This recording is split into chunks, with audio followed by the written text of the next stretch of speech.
¿En qué consiste Acoge un pajarito? Cada año, durante los meses de primavera-verano, muchos polluelos se caen de sus nidos y las personas que los encuentran los llevan al Centro de Recuperación de Fauna La Granja de El Saler, en Valencia.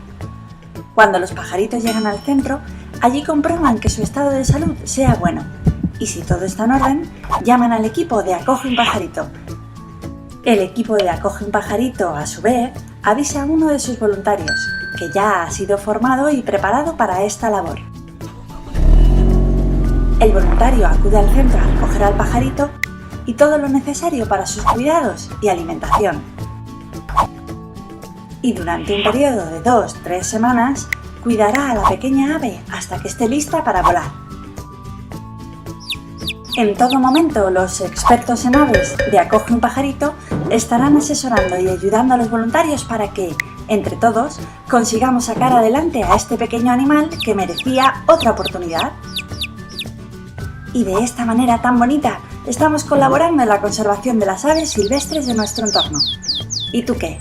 ¿Te animas a ser un voluntario de Acoge un pajarito?